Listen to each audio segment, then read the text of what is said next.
नमस्कार, news take के Y factor में आपका स्वागत है। मैं हूं योगेश मिश्र। कभी सनातन शब्द को लेकर के बवाल,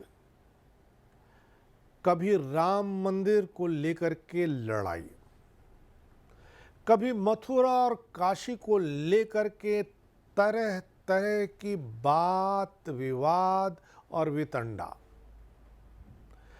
कभी जय हिंद वंदे मातरम को लेकर के भी सवाल खड़ा हो सकता है। यह आपने सोचा होगा। तमिलनाडु की स्टालिन सरकार ने सनातन शब्द के साथ साथ जय हिंद शब्द पर भी सवाल ऐसा खड़ा किया कि एक परीक्षार्थी को अपनी कॉपी में जय हिंद लिखने के चलते फेल कर दिया गया।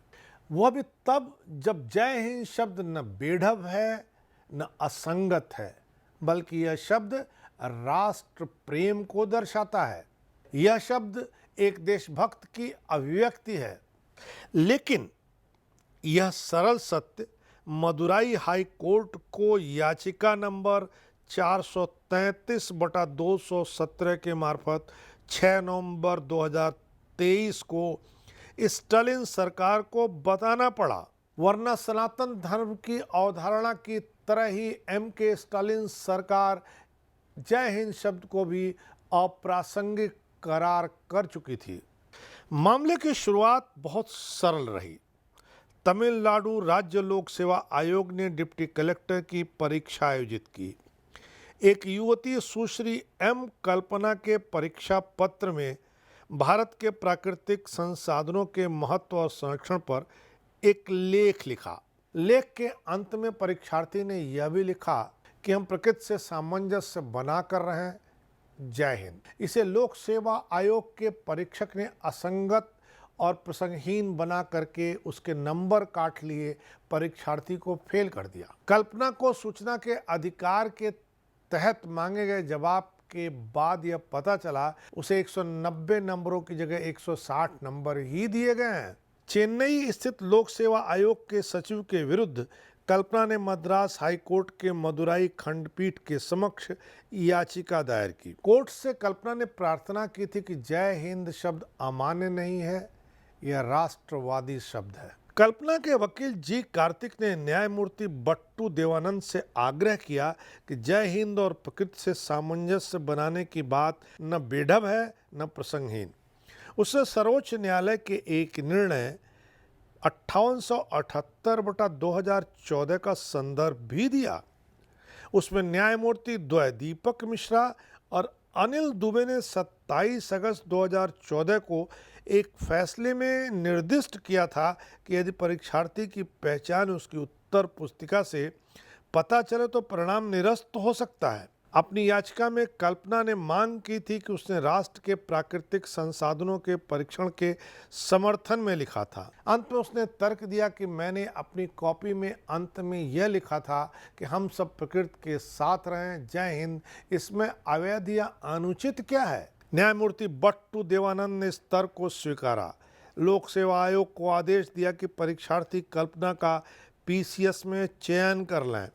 इस पूरे प्रकरण से जनित विवाद से तमिलनाडु में आम चर्चा शुरू हो गई कि क्या पवित्र राष्ट्रवादी शब्द जय हिंद भी अब द्रमुक सरकार को खटक रही है। भारत के स्वाधीनता संघर्ष का इतिहास साक्षी है कि जय हिंद आम हिंदुस्तानियों के लिए गहरी भावनात्मक अभिव्यक्ति है। इसका सामान्य अर्थ है कि भारत की विजय हो। नेताजी सुभाष चंद्र बोस के आजाद हिंद फौज का यह शब्द युद्धघोष था। मशहूर मलयालम भाषी चंपकरामण पिल्लई ने 1907 में इसे रचा था। वियना में जब पिल्लई की नेताजी से भेंट हुई थी तो उन्होंने नेताजी का अभिवादन जय हिंद करके ही किया था। पहली बार सुने गए ये शब्द नेताजी को बहुत अपील कर गए। उसी समय नेताजी आजाद हिंद फौज बनाने पर काम कर रहे थे। द्वितीय विश्व युद्ध के दौरान जर्मनी ने जिन ब्रिटिश सैनिकों को कैद किया था उनमें भारतीय सैनिक भी थे।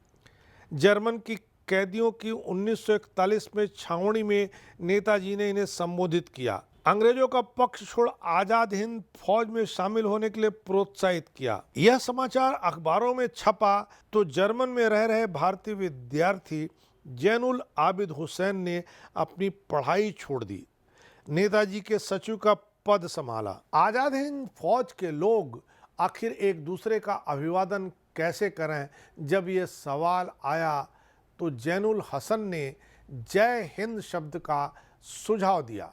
इसके बाद 2 नवंबर 1941 को जय हिंद शब्द आजाद हिंद फौज का युद्ध घोष बन गया। 15 अगस्त 1947 को जब जवाहरलाल नेहरू ने लाल किले से अपना भाषण दिया था तो उस भाषण का अंत भी जय हिंद शब्द से ही किया था। डाकघरों को सूचना भेजी गई कि नए डाक टिकट आने तक डाक टिकट चाहे अंग्रेज राजा जॉर्ज की मुखाकृति के उपयोग में आए, लेकिन उस पर मुहर जय हिंद की लगाई जाए। 31 दिसंबर 1947 तक ये मुहर चलती रही।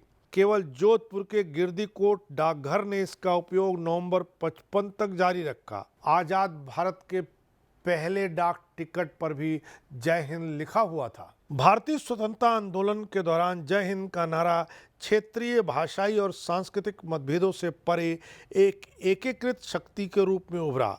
जय हिंद केवल एक नारा नहीं था, यह दमनकारी ब्रिटिश शासन के खिलाफ अवज्ञा का प्रतीक था। इन 2 शब्दों के उच्चारण से ही ब्रिटिश अधिकारियों को एक शक्तिशाली संदेश गया कि भारतीय लोग अपनी स्वतंत्रता के लिए लड़ने के प्रति दृढ़ और तैयार हैं।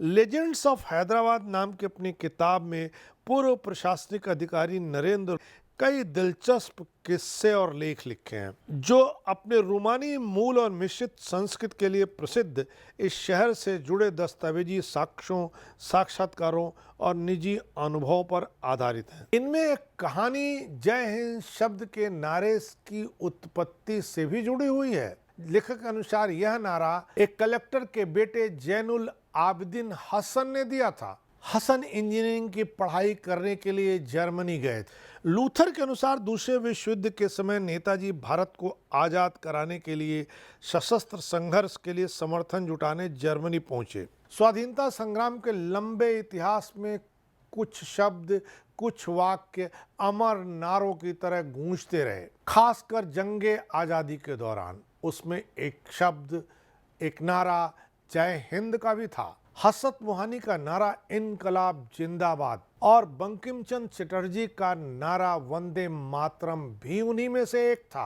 1942 में महात्मा गांधी ने अंग्रेजों से भारत छोड़ो का जो नारा दिया था, वह भी इसी तरह के एक नारे की तरह लोकप्रिय हुआ। लोगों ने उसे वैसे ही आत्मसात किया।